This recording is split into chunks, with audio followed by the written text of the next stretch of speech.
Hello everyone, this is Asra Sultana, Assistant Professor in Triple Department, working in ISL Engineering College. Last class we have started with the fifth unit. Let us see the contents of fifth unit. Reactive power control, reactive power generation by synchronous generators, automatic voltage regulators, fax controllers, TCSC, STATCOM and UPFC. So we have seen what is reactive power, why do we need reactive power, and we have seen with the power triangle. Okay, we have seen what is active power, reactive power, what is apparent power, and how these three are interlinked with each other, and what are the units. Okay, all this introduction part we have seen it in the last class. Okay, so today's class we are going to see the compensation in power system and various compensation like line compensation, uh, load compensation, shunt compensation and series compensation. So let us start the topic.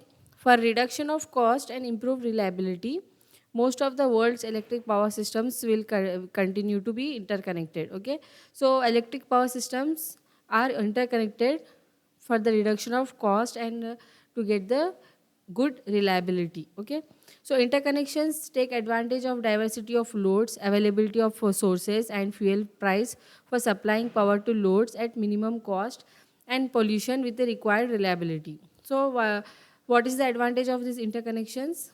So availability of sources, fuel price for supplying power to loads at minimum cost, and pollution should be less. So all these things will be uh, happening when we connect the interconnection, when we do the interconnection of the power systems. So in a deregulated electric service environment, an effective electric grid is essential to the competitive environment of reliable electric service.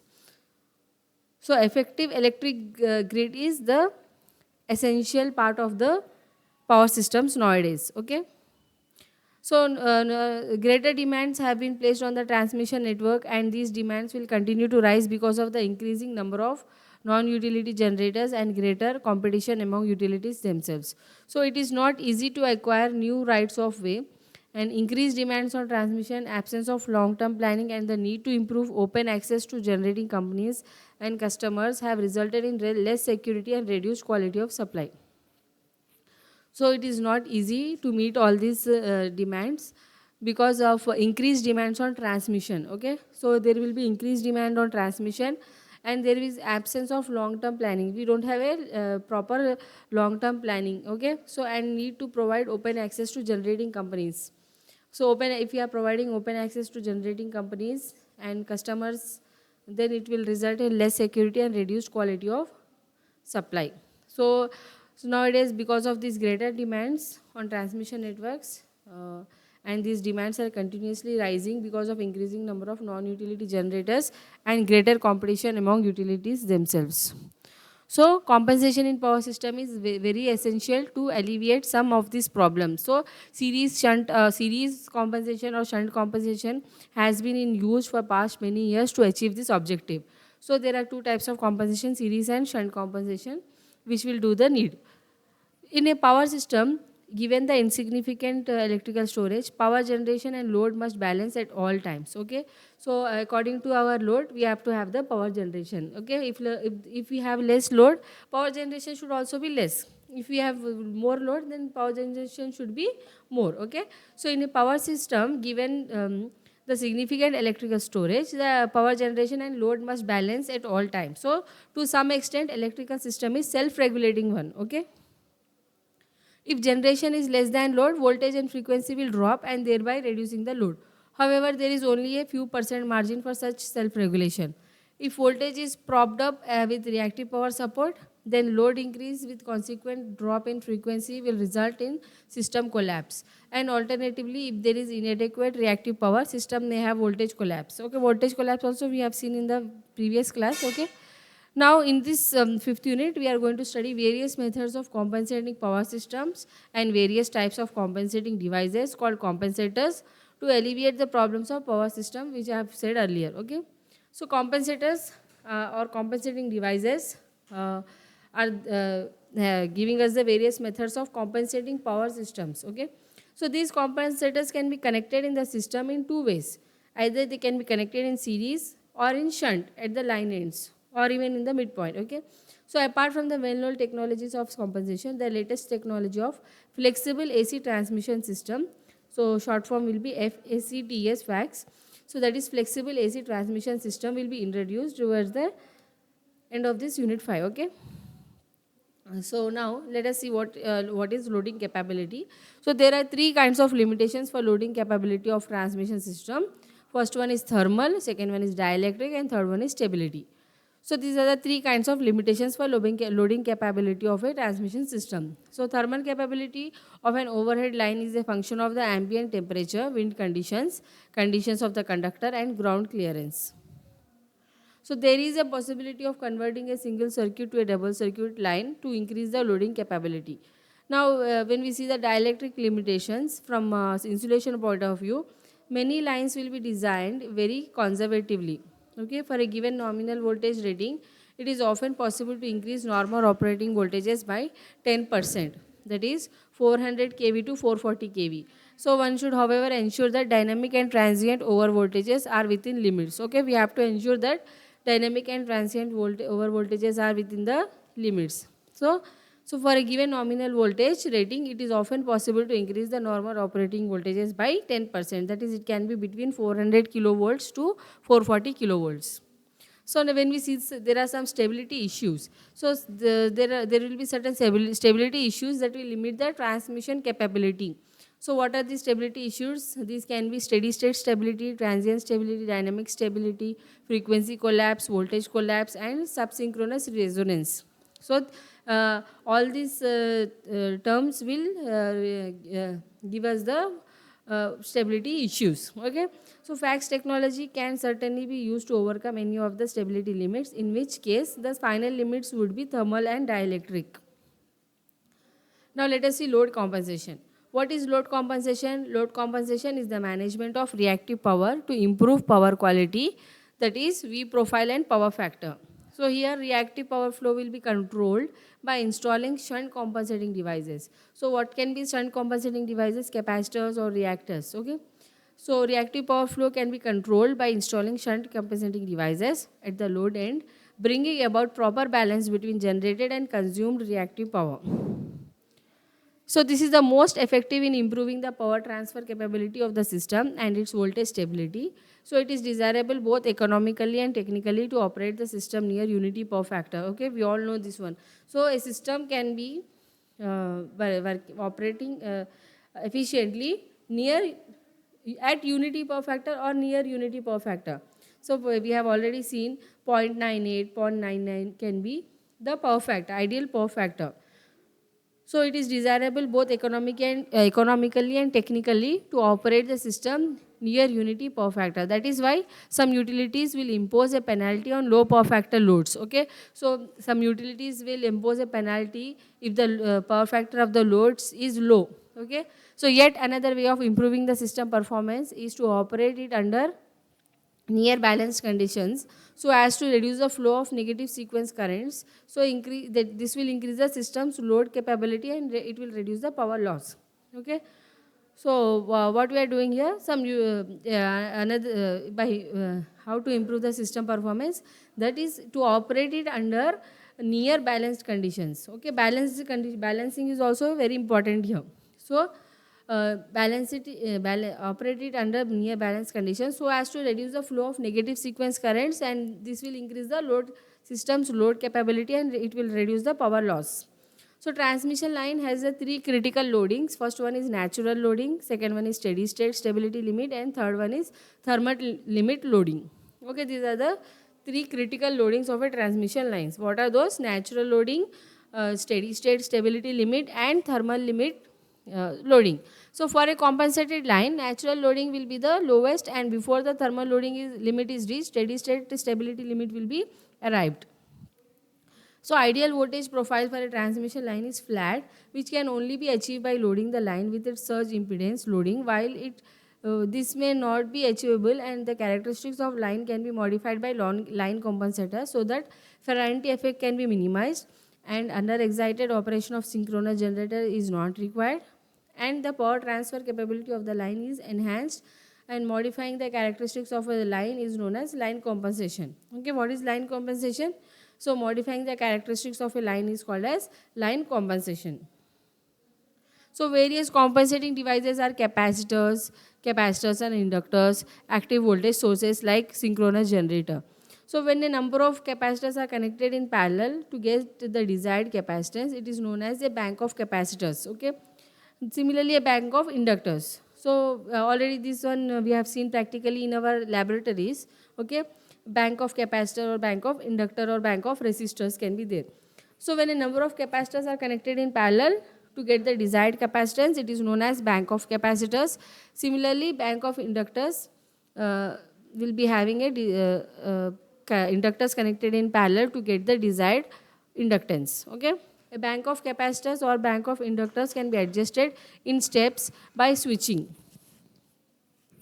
So capacitors and inductors are, as such, are passive line compensators, while synchronous generator is an active compensator. So when solid state devices are used for switching of capacitors and inductors, this is regarded as active compensation. So before proceeding to give a detailed account of line compensator, we are going to discuss briefly about shunt and series compensation. Okay, shunt compensation is more or less like load compensation with all the advantages associated with it. It needs to be pointed out here that shunt capacitors or inductors cannot be distributed uniformly along the line. These are normally connected at the end of the line or at the midpoint of the line. Shunt capacitors will raise the load power factor, which will greatly increase the power transmitted over the line, as it is not required to carry the reactive power.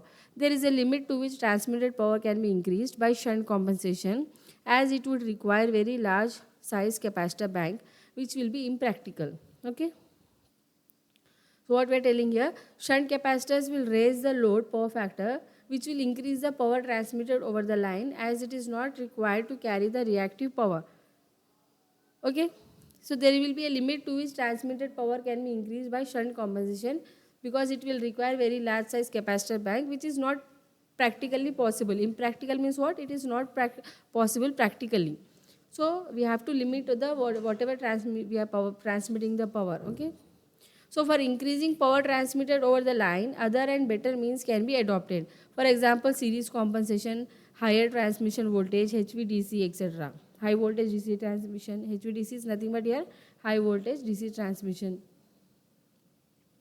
So when switched capacitors are employed for compensation, these should be disconnected immediately under light load conditions to avoid excessive voltage rise. Okay, so the purpose of series compensation is to cancel part of the series inductive reactance of the line using series capacitors. So this will help in increase of maximum power transfer and reducing the power angle for a given amount of power transfer and increased loading. So from practical point of view, it is desirable not to exceed series compensation beyond 80%. If the line is 100% compensated, it will behave as a purely resistive element and it will cause series resonance even at fundamental frequency. So the location of series capacitors will be decided by economical factors and severity of fault currents. Series capacitor will reduce line reactance and thereby level of fault currents. Capacitor in series with a line will give control over the effective reactance between line ends, and this effective reactance is given by XL dash is equal to X minus XC. XL is nothing but here line reactance, XC is the capacitor reactance. So it is easy to see that capacitor will reduce the effective line reactance and this will result in improvement in performance of the system as given below. So voltage drop in the line will reduce, that is minimization of end voltage variation, and voltage drop will get compensated.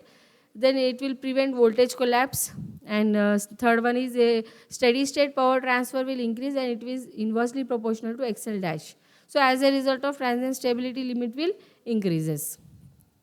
So benefits of series capacitor compensator are associated with a problem. So capacitive reactance Xc will form a series resonant circuit with the total series reactance. X is equal to XL plus Xgen generator plus X transformer. So natural frequency of oscillation of this circuit will be given by Fc is equal to 1 by 2 pi root Lc, that is equal to 1 by 2 pi root X by 2 pi F into 2 pi F, Fc by 2 pi F, that is equal to F into root of Xc by X, where F is the system frequency and Xc by X is equal to degree of compensation. that can be 25 to 75%, that is a recommended compensation. So for this degree of compensation, FC is less than F, which is subharmonic oscillation. So even though series compensation has often been found to be cost effective compared to shunt compensation, but sustained oscillations below the fundamental system frequency can cause the phenomena referred to as subsynchronous resonance, SSR. Okay, subsynchronous resonance. It was first observed in 1937, but it got worldwide attention only in 1970s after two turbine generator shaft failures occurred at the Majave generating station in southern Nevada. Okay. Theoretical studies pointed out that interaction between a series capacitor compensated line oscillating at subharmonic frequency and torsional mechanical oscillation of turbine generator set can result in negative damping with consequent mutual reinforcement of the two oscillations. So this SSR, subsynchronous resonance, is often not a major problem, and low cost countermeasures and protective measures can be applied. So what are these corrective measures? Let us see. So first one is detecting the low levels of subharmonic currents on the line by use of sensitive relays, which at a certain level of currents will trigger the action to bypass the series capacitors. Second is modulation of generator field current to provide increased positive damping at subharmonic frequency. So series inductors are needed for line compensation under light load conditions to counter the excessive voltage rise. That is called as Ferranti effect. So as the line load and in particular the reactive power flow over the line will vary, there is need to vary the compensation for an acceptable voltage profile. So mechanical switching arrangement for adjusting the capacitance of the capacitor bank in series with the line is shown in the figure here.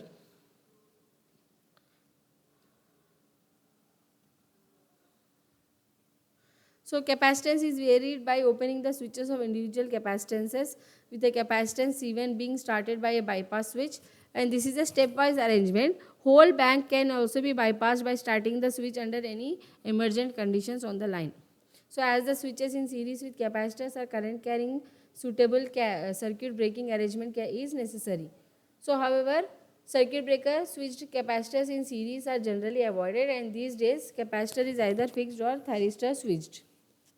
So with fast advancement in thyristor devices and associated switching control technology, capacitance of the series capacitance bank can be controlled much more effectively, both stepwise and smooth control. So this is demonstrated in this figure.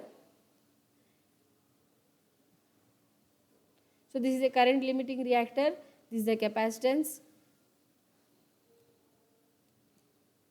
So wherein the capacitor is shunted by two thyristors in anti-parallel. Okay, so two thyristors are in anti-parallel with each other, and capacitor will be in parallel with these two thyristors which are in anti-parallel. So upon firing the thyristors alternately, one carries current in a positive half cycle and other will carry the current in negative half cycle. So in each half cycle, when a thyristor is fired at some angle, so it will conduct current for the rest of the half cycle till natural current is 0. So during the off time of the thyristor, current is conducted by the capacitor and capacitor voltage is Vc. So during on time of the thyristor, capacitor is short circuited, that is Vc is equal to 0, and current will be conducted by the thyristor. So same process is repeated in the other half cycle. This means that Vc can be controlled for any given current I, which is equivalent of reducing the capacitance as C is equal to Vc by I. So by this scheme, capacitance can be controlled smoothly by adjusting the firing angle. Okay. So we are controlling the capacitance by suitable adjustment of the firing angle. So thyristors are now available to carry large current and to withstand large voltage encountered in power systems. The latest device called as gate turn-off, that is GTO thyristor, has a capability that by suitable firing circuit, angle at which it goes on and off can both be controlled. So this means wider range and finer control over capacitance. So similarly, control is possible over series reactor in the line. So all the controlled and uncontrolled series compensators will require protective arrangement. So protection can be provided externally either by voltage arrestor or other voltage limiting device, or an approximate bypass switch arrangement. So in no case VI rating of the thyristor should be exceeded. Okay. So VI rating of thyristor should not be exceeded. You take any case. Okay.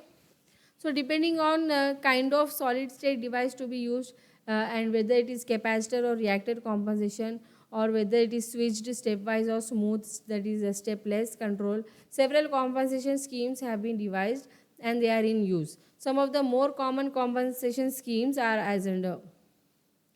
First one is thyristor controlled series capacitor, that is TCSC. Second one is thyristor switch series capacitor, TSSC. Then third one is thyristor controlled reactor with fixed capacitor, TCR plus FC. Then fourth one is GTO thyristor controlled series capacitor, GCSC. Fifth one is thyristor controlled reactor, TCR. So capacitor or reactor series compensators will act to modify line impedance. An alternative approach is to introduce a controllable voltage source in series with the line. So this scheme is called as static synchronous series compensator, SSC. Okay, so SSC has the capability to induce both capacitive and inductive voltage in series with line, thereby widening the operating region of the scheme.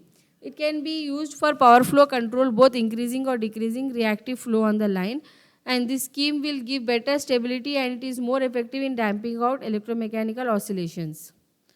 Though various types of compensators will provide highly effective power flow control, their operating characteristics and compensating features will be different. So these differences are related to their inherent attributes of their control circuits. Also, they will exhibit different loss characteristics.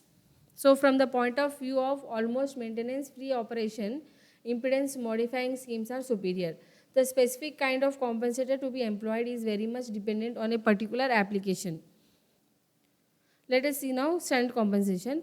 Shunt compensations are connected in shunt at various system nodes, that is at major substations and sometimes at midpoint of lines. So these will serve the purpose of voltage control and load stabilization. As a result of installation of shunt compensators in the system, nearby generators will operate at near unity power factor and voltage emergencies mostly do not arise. So these two kinds of compensator which are in use are SVC and STATCOM. SVC is nothing but static VAR compensator. These are banks of capacitors, sometimes inductors also for use under light load conditions. Okay, so bank of capacitors or inductors is nothing but static VAR compensators, SVC. Second one is STATCOM, that is static synchronous compensator. Third one is synchronous condenser. It is a synchronous motor running at no load and having excitation adjustable over a wide range. So it will feed positive volt ampere reactives into the line under over excited conditions and negative volt ampere reactives when it is under excited. So now here it is to be pointed out that SVC and STATCOM are static VAR generators which are thyristor controlled. In this section we are going to see SVC will be detailed while STATCOM will form a part of FACS. Let us see now static VAR compensator, SVC. These will comprise capacitor bank fixed or switched, or fixed capacitor bank and switched reactor bank in parallel. These compensators will draw reactive power from the line, thereby regulating voltage and improving stability, that is both steady state and dynamic, and it will control the over voltage and reduce the voltage flickering. And these will also reduce voltage and current unbalances. And in HVDC application, these compensators will provide the required reactive power and damp out subharmonic oscillations. So since static VAR compensators use switching for VAR control, these are also called as static VAR switches or static VAR systems. Thank you everyone for watching the video. Thank you everyone.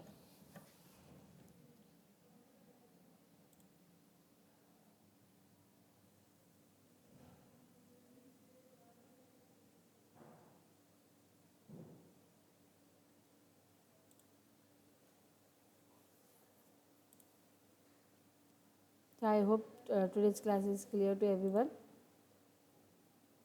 If you have any doubts, you can ask me anytime. Thanks for watching the video.